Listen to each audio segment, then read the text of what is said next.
Josefina Rivera felt the cold bite of metal closing around her wrist before she understood what the sound was. The handcuffs snapped shut, and the weight of it dragged her arm back toward the bed. One moment she was in a cramped upstairs bedroom in a North Philadelphia row house, told to undress and lie down. The next, she realized the man who had picked her up in a beige Cadillac was not a client she could leave behind. Gary Heidnik stood over her, the mattress stained, furniture pushed aside, his face flat and focused. When she tried to pull away, he yanked the chain, struck her once, and told her to stop fighting. Then he hauled her off the bed and toward the hallway, dragging her toward the door that led down into the basement. It was November 25th, 1986. Rivera was 25 years old, a sex worker who knew what it meant to weigh risk against rent, food, and the bitter cold outside. She had accepted rides from strangers before, read men by their tone and their eyes, and walked away from bad feelings more than once.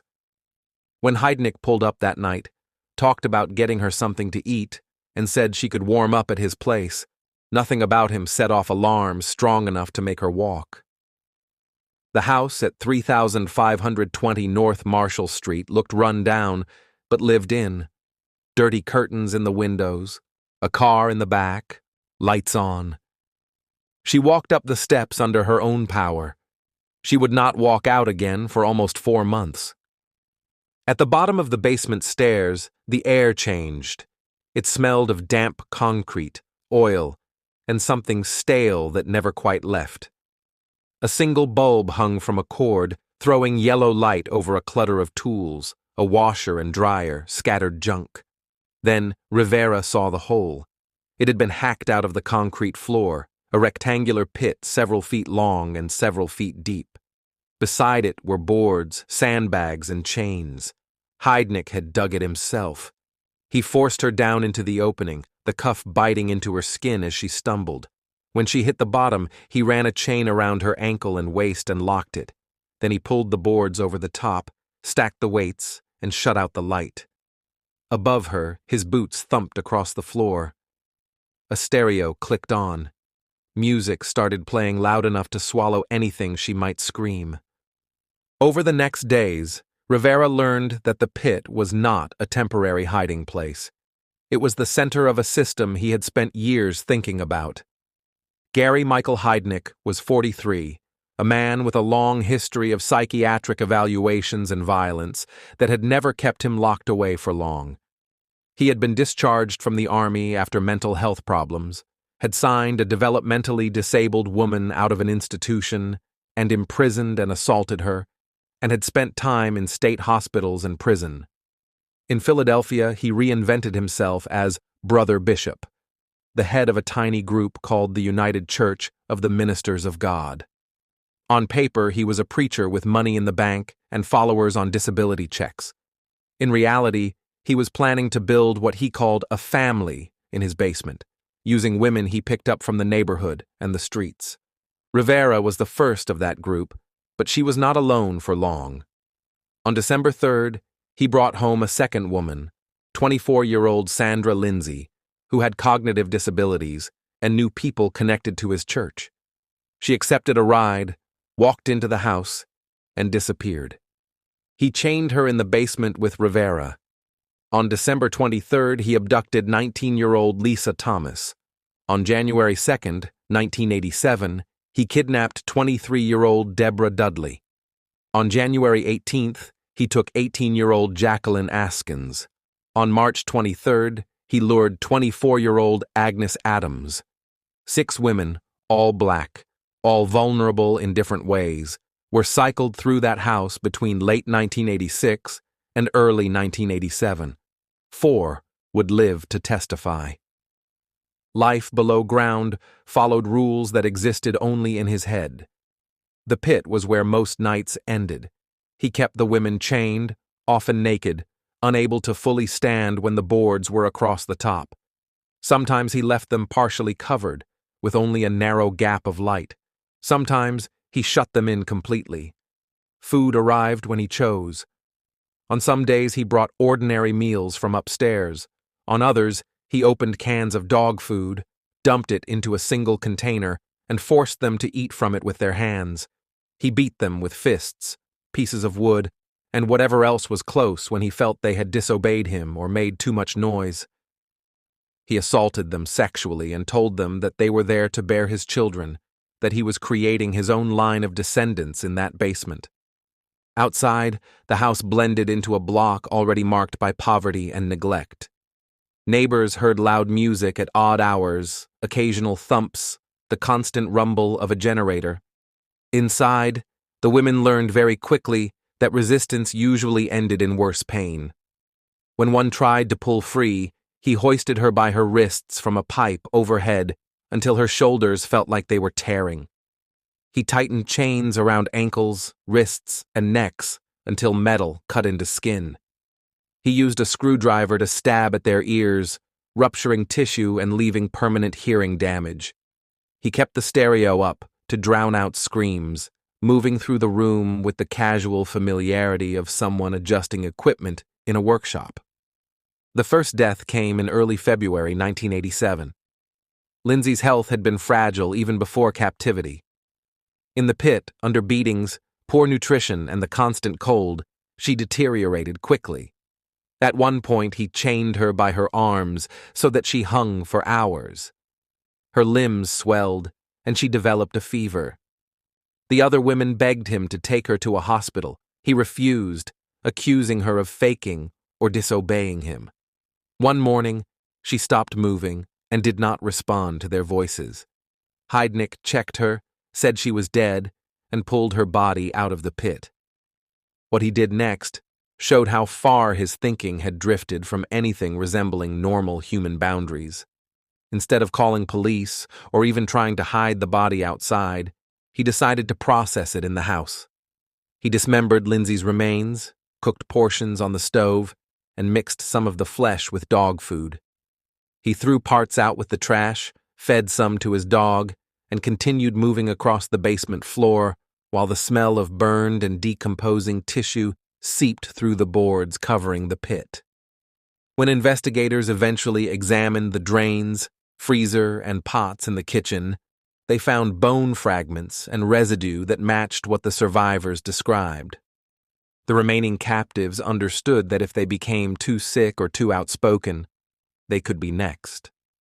The pit became both prison and the only barrier between them and whatever new method of punishment he was considering. In March, convinced they were still too defiant, he added another layer of control. He ran an electrical cord down into the pit, stripped the insulation from the end, and attached the bare wire to their metal restraints. Then he poured water onto the floor of the hole, turning it into a shallow bath that carried current. Rivera watched as he focused on Dudley, who had argued with him more directly than the others. He turned the power on. The electricity ran through the chains and into their bodies. The women convulsed, screamed, and tried to pull away from metal that could not be escaped. When he finally cut the current, Dudley lay still. She did not regain consciousness. He later took her body from the house and dumped it in a wooded area of the New Jersey Pine Barrens. By then, Rivera had been living under his control for months. She had seen that shouting or physically fighting back only brought more beatings and more elaborate restraints. But she had also seen something in him that she could use, a need to be admired and obeyed. She began to talk to him differently. She agreed with his rambling plans. She told him he was in charge. She thanked him when he favored her with slightly better food or looser chains. Slowly, he shifted his treatment of her. He moved her out of the pit more often, letting her sleep chained to a radiator upstairs. He took her with him when he went out in the car. When he decided to kidnap Agnes Adams in March, he used Rivera as bait, confident that fear would keep her from running. Rivera held on to a single idea through all of that. If she played the role he wanted closely enough, he might trust her just enough to give her a chance to get away and bring help. After Adams arrived, with Dudley dead and Lindsay gone, the number of captives and the level of violence made it clear that waiting much longer could mean no one survived. Rivera started to plant a new suggestion. If he let her visit her family, she said, she could calm anyone who was wondering where she was and bring back money. She could prove her loyalty by coming back. Heidnik believed he had broken her so thoroughly that this was safe. On March 24, 1987, he drove her to a gas station and let her out, telling her he would wait there in the car. Rivera walked away, every step an opportunity for him to change his mind. Instead of going to her family's home, she went straight to someone she trusted and then to a phone. She called 911 and told the dispatcher her name, the address on North Marshall Street, and what she had seen. A pit in a basement, women chained in the dark, one dead from electrocution, another dismembered and cooked. The story sounded unbelievable, but the details were precise. The first officers who met her listened, and they noticed the deep, raw marks around her ankles from shackles. That physical evidence, paired with the specifics in her account, was enough to push them to check the house immediately. Patrol cars rolled to North Marshall. Rivera rode with them and pointed to Heidnik's address. When the officers knocked, he opened the door. He tried to dismiss it all as a domestic problem, calling Rivera his girlfriend and saying they had just been fighting. The officers asked to come inside. When he hesitated, they pushed past him. The smell met them in the hallway: rot, waste, and something that reminded them of autopsy rooms and burned food all at once. The living room and kitchen were filthy, cluttered with trash, filthy dishes, and scattered clothing. When they opened the basement door and went down the steps, their flashlights picked out chains bolted to the walls, a stained mattress, and the boards laid over the pit in the concrete floor.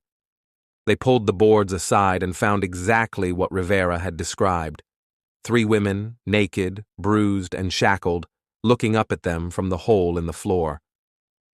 The raid on March 25th ended the active horror in that basement in a matter of minutes, but it began years of work for detectives, forensic teams, and prosecutors.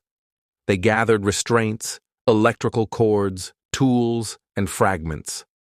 They traced the remains of Lindsay through the physical evidence in the house. They located Dudley's body in New Jersey. Neighbors described strange noises and the constant music that now made sense. The surviving women, freed but badly injured, began the long process of telling what had happened to them in a way that courts could use. When Heidnik went on trial, his attorneys argued that he was legally insane and should not face the death penalty. The prosecution responded with a timeline of deliberate choices: the decision to dig the pit, the hardware he bought, the pattern of abductions, the methods of torture and control, the steps he took to hide what he was doing, and the way he altered his behavior when he feared exposure. The 4 surviving women testified about life in the basement: the restraints, the starvation, the beatings, the electricity, the deaths of Lindsay and Dudley. Their accounts matched the physical evidence piece by piece. The jury convicted him of 2 counts of first-degree murder for Lindsay and Dudley, along with multiple counts of kidnapping, rape, and aggravated assault. In July 1988, he was sentenced to death. Appeals and challenges to his mental competence stretched into the late 1990s, but the sentence held. On July 6, 1999, at the state prison in Rockview, Pennsylvania, Gary Heidnik was executed by lethal injection. For the 4 women who survived, there was no clean ending. They carried scars, hearing loss, chronic pain, and memories of a basement where every sound signaled danger. But their testimony ensured that what had happened at 3520 North Marshall Street was preserved in records and transcripts, not left as rumor or half-remembered headlines. The pit, the chains, the electricity, and the deaths were laid out in sworn statements and exhibits so that nobody could minimize what he had done or erase the women he tried to bury alive beneath his house. Thank you for listening to Homicide Files. Subscribe for more true crime stories.